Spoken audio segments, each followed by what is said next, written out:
Assalamualaikum warahmatullahi wabarakatuh. Bismillahirrahmanirrahim. Alhamdulillahi nahmaduhu wa nasta'inuhu wa nastaghfiruh. Wa na'udzu billahi min syururi anfusina wa min sayyiati a'malina. Man yahdihillahu fala mudilla lahu wa man yudlilhu fala hadiyalah. Asyhadu an la ilaha illallah wahdahu la syarika lah. Wa asyhadu anna Muhammadan abduhu wa rasuluh. Rabbi israh li sadri wa yassir li amri wa hlul 'uqdatam min lisani yafqahu qawli. Subhanaka la ilma lana illa ma 'allamtana innaka antal alimul hakim. La haula wa la quwwata illa billahil aliyyil azim. Amma ba'd. Alhamdulillah, tuan-tuan, puan-puan, saudara-saudari yang dirahmati Allah sekalian. InsyaAllah pada petang yang berbahagia ini, mudah-mudahan kita semua dalam keadaan ceria, sihat sejahtera untuk mengikuti satu program atau kuliah yang telah saya janjikan, iaitu satu tajuk kebangkitan Islam di akhir zaman bermula dari timur. Jadi moga-moga kita di petang ini diiringi, dilimpahkan dengan rahmat dan berkat. Mudah-mudahan kita semua dihadiahkan dengan hidayah dan taufik. Jadi menyorot kembali kepada tajuk kebangkitan Islam di akhir zaman itu bermula dari timur. Sebenarnya untuk pengetahuan semua, tajuk ini kalau kita benar-benar mengerti, benar-benar faham, benar-benar sedar, sebenarnya terlalu ramai, bahkan di seluruh dunia. Di seluruh dunia nak mengetahui apakah sebenarnya yang dimaksudkan dengan jamaah kebenaran di akhir zaman. Siapakah tokoh-tokohnya, apakah ciri-cirinya, dan yang dimaksudkan dengan timur itu apa.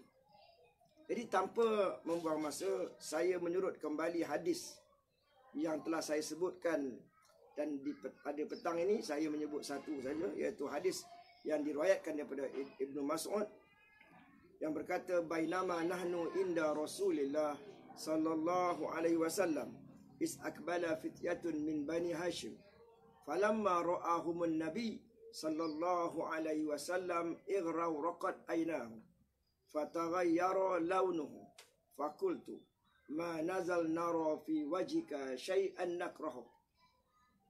Maka kata Nabi, faqal inna ahlal bait akhtarallahu lana al-akhirah ala dunya wa inna ahlal bait sayulqawna ba'di bala'an wa tashridan wa tatridan hatta ya'ti qaumun min kibalil masyriq ma'hum rayatu sud fayas'aluna al-haq fala yu'tawna fayuqatiluna fayunsarun fayu'tawna mas'alu fala yakbalunahu hatta yadfa'uha ila rajulin min ahli al-bait fayamla'uha qistan kama mala'uha jawran faman adrika dhalika minkum falyatihim walau habban al-salji fa innahu al-mahdi. Tuan-tuan yang dirahmati Allah sekalian, saudara-saudara yang dikasihi sekalian, dalam Islam dia tidak memadai sebagaimana mungkin sebahagian kita yang memahami bahawa bila kita hidup sebagai seorang Islam ni, cukuplah kita untuk bersemayang, berjamaah, menuntut ilmu, melaksanakan kehidupan seharian seperti biasa, hidup bahagia dengan anak isterinya. Rupanya tidak begitu.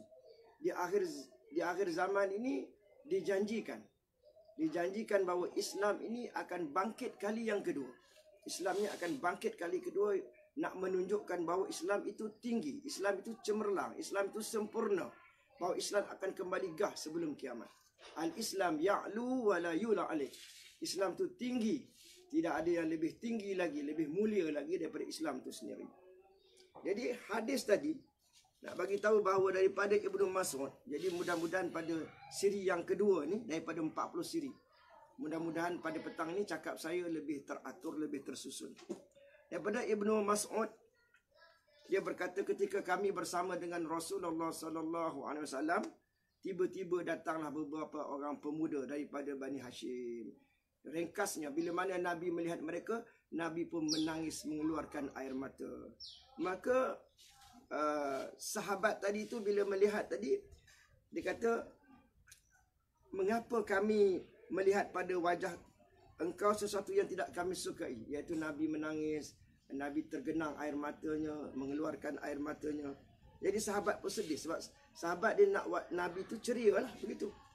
Jadi baginda menjawab, Nabi menjawab bahawa ahlul bait ini Allah Subhanahu wa taala pilih akhirat lebih daripada dunia.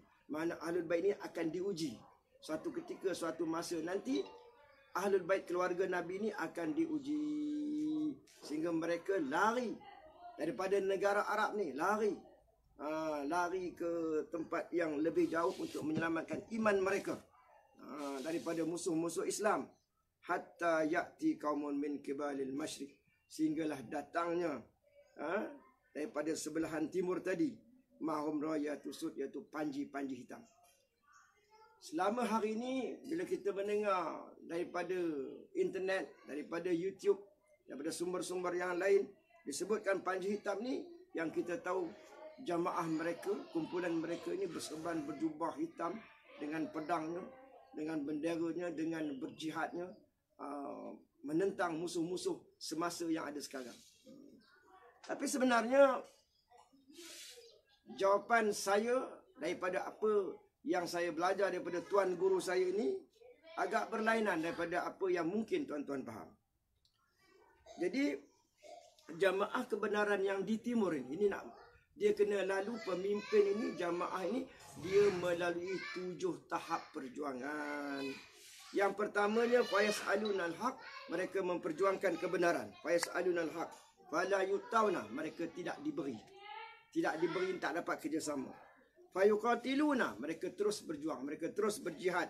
Mereka terus melakukan amar ma'ruf nahi mungkar. Mereka terus melakukan hukumnya 5, wajib, sunat, haram, harus, makruh. Fayunsaruna, lalu mereka diberi kemenangan, mereka diberi kejayaan oleh Allah Subhanahu wa taala. Fayu'tauna masal. Yang kelima, fayu'tauna, maka diberi. Diberi itu diberi apa tuan-tuan? Ini kita kena fokus, diberi kuasa. Jemaah kebenaran di akhir zaman dalam mana-mana negara di seluruh dunia ni diberi kuasa. Kuasa apa? Kuasa negara. Kuasa negara itu namanya daulah lah. Kuasa negara itu namanya kuasa politik lah. Diberi kuasa. Bukan rampas kuasa. Bukan dengan cara perang, bukan dengan menjatuhkan lawan, diberi kuasa. Keajaiban berlaku dengan kuasa Allah, dengan kasih sayang Allah Subhanahu wa taala. Fala yakbalunahu. Yang keenam, dia tak terima macam saya kata kemarin, dia tak terima kerana perjuangan jamaah kebenaran ini untuk mencari redha Allah, bukan nak pegang kuasa. Mereka nak mencari redha Allah. Kalau Allah nak bagi kuasa, bonus. Jadi dia tak terima, melainkan setelah dia dipaksa untuk terima. Hatta yadfa'uha ila rajulin min ahli bait. Sehinggalah dia diberi kuasa tadi, dia terpaksa menerima dan diberi kepada seorang lelaki daripada ahlul bait. Jadi tokoh yang mendapat kuasa negara ni, saya cakap awal-awal lagi, dia bukan Imam Mahdi. Satu tokoh yang sebelum Al-Mahdi. Maknanya, ni saya dah pergi ke jauh sikit lah untuk menarik perhatian tuan-tuan. Maknanya sebelum Al-Mahdi ni ada satu tokoh. Satu tokoh yang mendapat kuasa. Fayu'tawna mas'alu.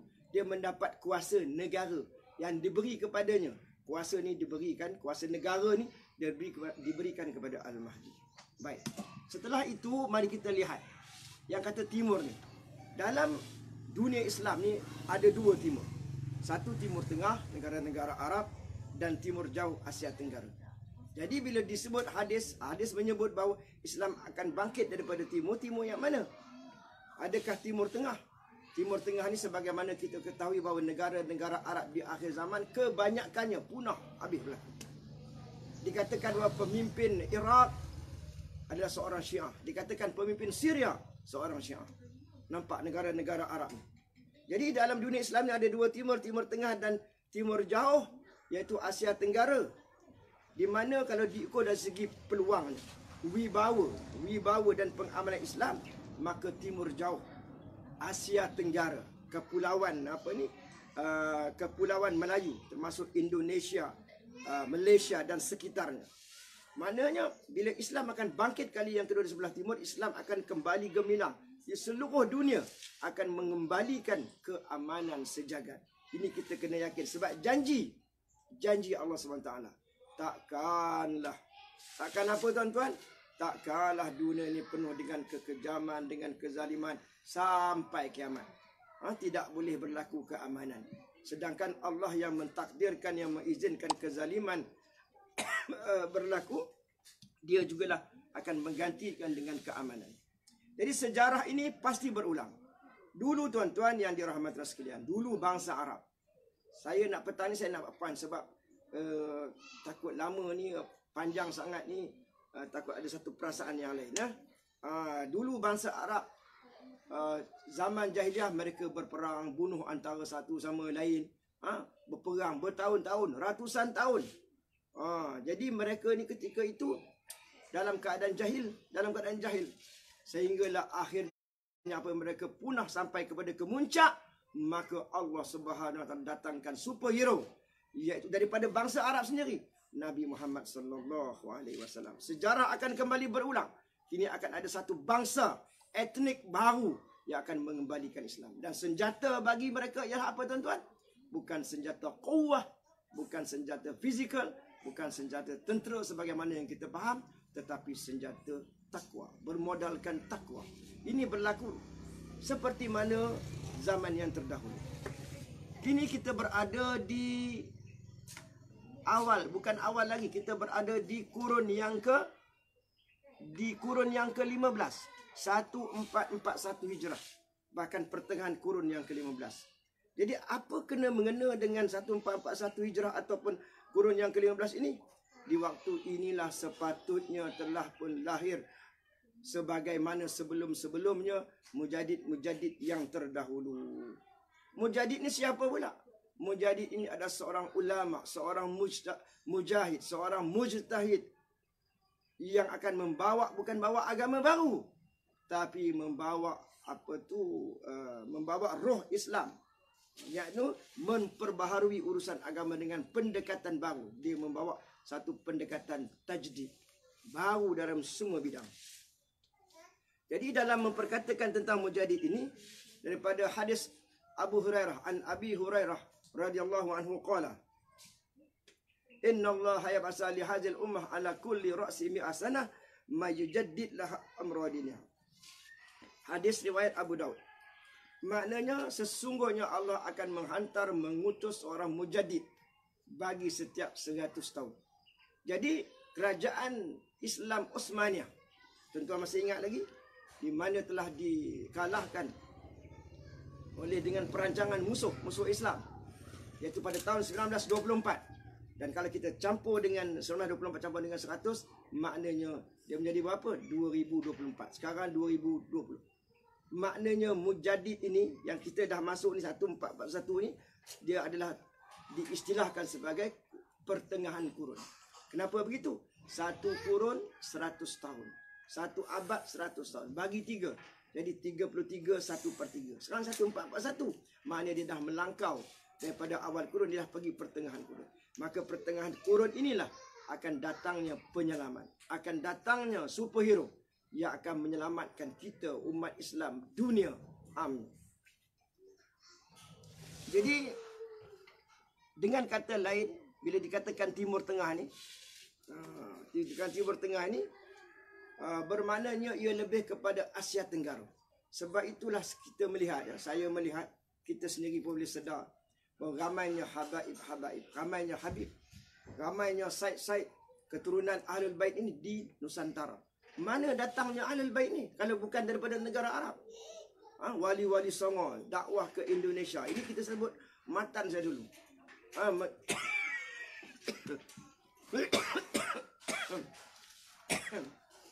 Minta maaf tuan-tuan. Jadi kedatangan para wali Songo ni berdakwah ke Indonesia, akhirnya melahirkan zuriat-zuriat Ahlul Bait, keturunan Arab. Mereka bukan bangsa Arab ni yang ada di Asia Tenggara, Indonesia, Malaysia, bukan bangsa Arab, keturunan Arab. Kalau sebut bangsa Arab, lahirnya mereka di negara-negara Arab, negara Timur Tengah. Tapi lahirnya di sini, mendapat zuriatnya di sini. Sebab itulah juga kalau kita tengok sejarah Kelantan, Perak, Perlis, Pahang, Kelantan, kebanyakan sultan-sultan, kebanyakan raja-raja adalah keturunan Ahlul Bait. Apa itu keturunan Ahlul Bait? Keturunan Rasulullah sallallahu alaihi wasallam.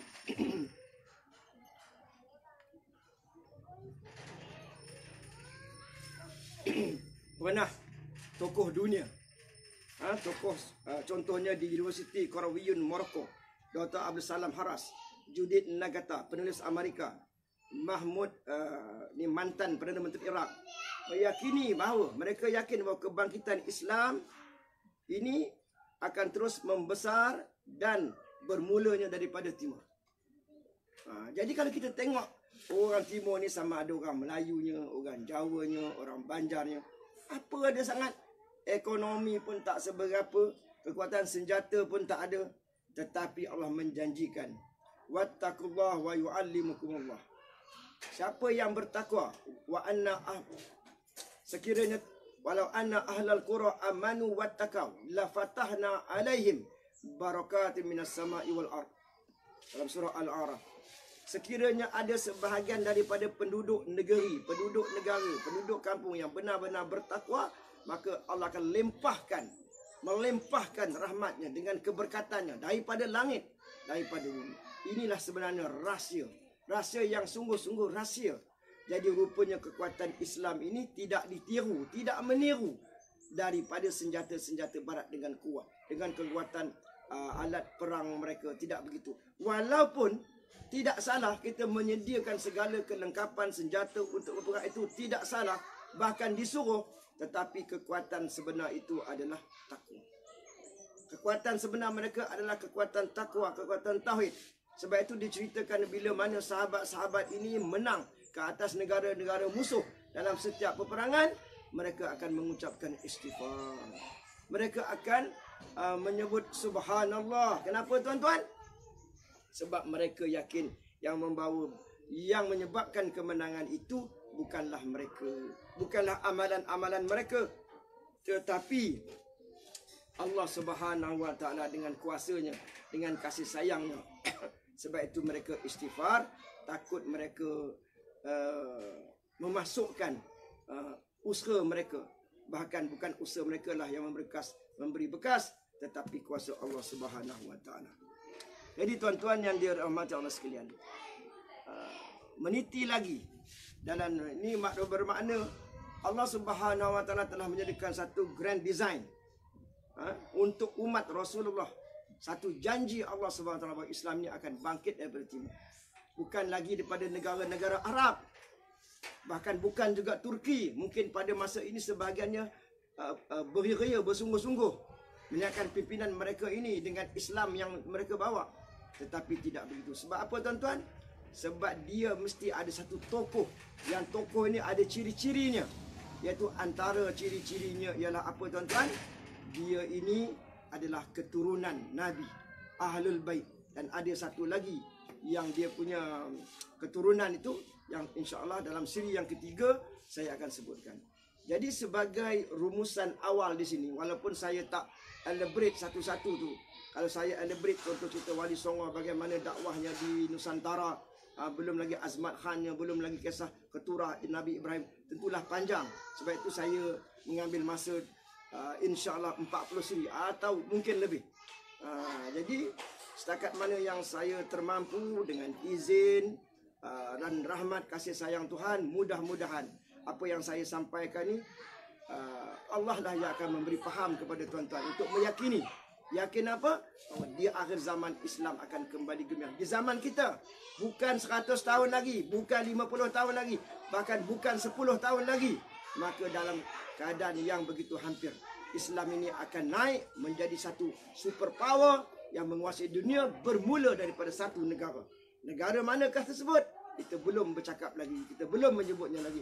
Bermula dengan satu kuasa, yang mana kuasa yang diperoleh bukan melalui sistem pilihan raya, bukan melalui sistem menjatuhkan orang, bukan melalui dengan cara mencari-cari salah orang, dengan cara mengumpat orang, Tapi Islam ini akan tegak dengan akhlak, dengan kasih sayang, dan dia benar-benar akan berlaku yang sedemikian rupa. Jadi yang seterusnya kita kena yakin bahawa Islam yang akan bangkit ini adalah sebelah Asia Tenggara. Maka adalah salah, keliru, tidak faham bila mana siapa sahaja yang menyatakan bahawa Islam itu akan bangkit daripada belah Iran ke, mungkin daripada Turki ke, ataupun daripada mana-mana, tapi sebenarnya tidak. Maka kita akan sambung kuliah kita ini, moga-moga semuanya dapat meyakininya. Dan saya nasihatkan tuan-tuan untuk mendapat kefahaman yang lebih, maka tuan-tuan boleh membaca daripada buku-buku yang tertentu ataupun terus Google. Carilah siapa dia, bangsa Jawa, bangsa Melayu, Asia Tenggara, kenapa Timur, kenapa Asia Tenggara, siapakah tokoh yang akan membangunkan Islam. Ada 3 tokoh. Ini yang terakhir tuan-tuan. Ada 3 tokoh akhir zaman yang akan bangunkan Islam. Yang pertama, Nabi Isa. Itu yang hujung sekali. Saya bermula daripada hujung Nabi Isa. Yang kedua, Al-Mahdi. Dan satu tokoh sebelum Al-Mahdi. Jadi seorang tokoh sebelum Al-Mahdi, Imam Mahdi dan Nabi Isa. Ini adalah tokoh pejuang Islam di akhir zaman. Jadi insyaAllah kita akan sambung lagi siri yang berikutnya. Mudah-mudahan tuan-tuan akan mengikutinya sehingga selesai. Tidak jemu-jemu insyaAllah. Dan sekiranya tuan-tuan ada persoalan, bolehlah menghubungi saya. Ikutlah ke maklumat yang tuan-tuan ada. Jadi kalau nak ni tuan-tuan boleh carilah daripada mana-mana sumber untuk menghubungi saya. Jadi ampun maaf daripada saya. Yang baik itu datang semua daripada Allah SWT. Yang buruk-buruk, kelemahan, yang dosa-dosa itu adalah kelemahan diri saya. Ampun maaf. Sekian. Assalamualaikum warahmatullahi wabarakatuh.